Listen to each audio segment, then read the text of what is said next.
My name is Sean Woods, and I'm. Why is this funny? It had like a rhythm to it. Sean Woods, Sudsy. You play Forgot Sudsy? my age. Say it better. Say it better. Be like, hey, I'm Sean Woods. I'm not What's gonna up, do that. guys? I'm Wait, what's Sean up? Woods. I don't want to go first. Go Yeah. the other way. I'm Sean Fleming, but most people. Hold on. I'm Chris, recently turned 15, and I play the bass. I'm Sean Fleming. Most people call me Fleming though, and I play guitar, and I'm 15. I'm Sean Woods. Most people call me Sudsy.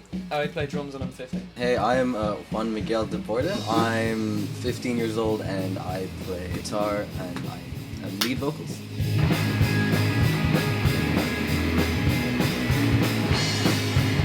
We are definitely I'd say we are like close. literally the closest we have.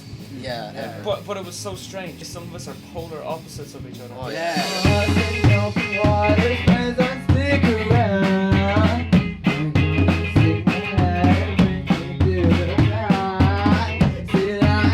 The guys are so impressive at such a young age to be so talented and so dedicated. It's amazing, and it's amazing for the young people of the town to see the success that Dopamine are having at such an early age. And I think it gives inspiration to the children of Port Arlington and local areas. Their style is quite unique. I love the originality of their music. That's a big thing. It's those indie rock, as I describe it. They have a great sense of fullness in their music. I'm very impressed with them. I can't believe for their age how talented they are. They've come up with all these original compositions, I suppose. I think that's really impressive for me as a music teacher even. The first time I ever met Dopamine was through Mark Gavin. His son Chris, he's in Dopamine, and he asked me one time to come down and have a listen to the lads. And I'm a sound engineer and a music producer as my profession. So he asked me would I be able to do sound engineering for them for a gig. And as soon as I met the boys and I came down, I was blown away by how practiced they were and how you could just tell they enjoyed what they were doing. That was just such an amazing thing to see from a group of lads who were in third year. Just me and you, and that's when I fell for you. I was so taken by the style of music they were doing, and I just thought it was so refreshing in the time that we're in now, with hip-hop being the main thing, trap music, and it was just so nice to see like music that I grew up on from 20 years ago being the thing that they were performing. And I wouldn't have thought that they would have even heard that music, but that's the stuff, that's their bread and butter. And so seeing that was just such a difference of the normal band that you would see. And so I was just taken. I think we make like kind of like indie rock, indie alternative. Like kind of alternative. genre.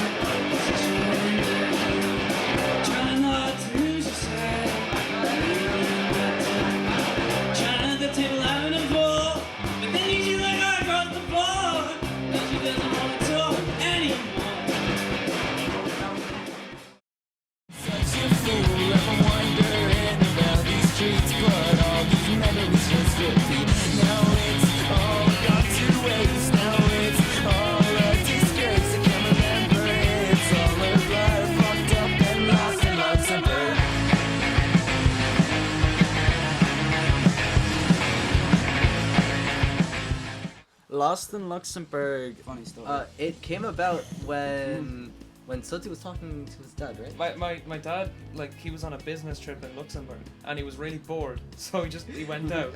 He went out and had a few drinks, and then he kind of got lost. And he was saying that he got lost in Luxembourg, and I thought that was actually quite a good name for a song. So I started talking to Juan about it. I kind of gave Juan the storyboard of like on a trip, a romantic trip almost in Luxembourg, and you get kicked out of the hotel. Yeah. So it's like you just going around by yourself in these streets that you've never been on. So you're like lost in Luxembourg. In love and lost in Luxembourg. And Yeah. I was like, that sounds nice. But like, in love is cheesy. It's too cheesy. Two ways, now it's all a disgrace. I can't remember, it's all a blur. Fucked up and lost in Luxembourg. I do have to say, in the studio, it's quite difficult for me, especially on the acoustic. It's quite difficult for me on the acoustic because it's like so many takes and so many times playing like really fast songs sometimes and difficult drums, and you just do it over and over, and sometimes it can actually make you sick of that beat. Yeah, our it's- producer usually like has the whole sort of thing in his head, so he like does drums first and It's usually we'll do like a couple of takes with the whole band, so that you can use that as a background, so that you can kind of like play along easier. I'll be playing along to them couple of takes. So drums are recorded first, and then you'll go on to bass, and then you'll go on to rhythm, then guitar, and then vocals are done last. Oh, it's all a disgrace. I can't remember. It's all a blur. And with singing, it's just like, since I have no pressure and I can just keep singing over and over again, I think it's pretty easy and like pretty alright. Would be this lethal. Maybe I just need to block it away and never let it see the light of day. Studio, now that I've gotten like more confident being in the studio, it's a lot easier now. I remember the first album I had a terrible time at the studio because the whole time I was so worried about how the songs were actually going to come out, because they'd been like a year and a half cooking. Walking down these same old streets so I'll almost memorize each path top. I didn't know it was this bad, 'cause you're the one I can never have. But the more recent times that we've gone to the studio with like upcoming songs, they've been so much better produced and like well recorded and like Planned. yeah, planned, especially well planned. It's just been a lot more fun lately. Lost in Luxembourg!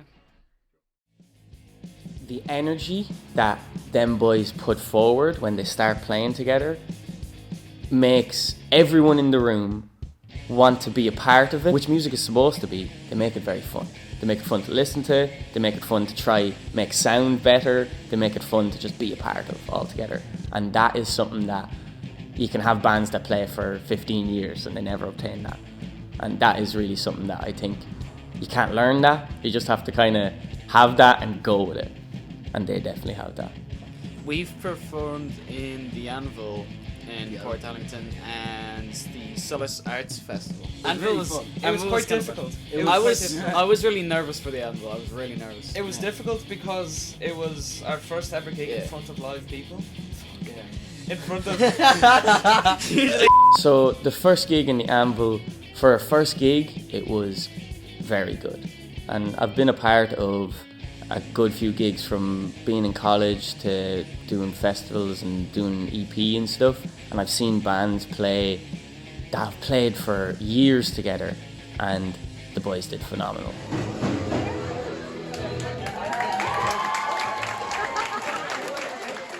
When we first started Solace, when we first built it, we never realised we would be able to create such an amazing space to showcase local talent and local musicians. And we had the opportunity for the Port Art Collective to play. Dopamine had an excellent array of their own original songs.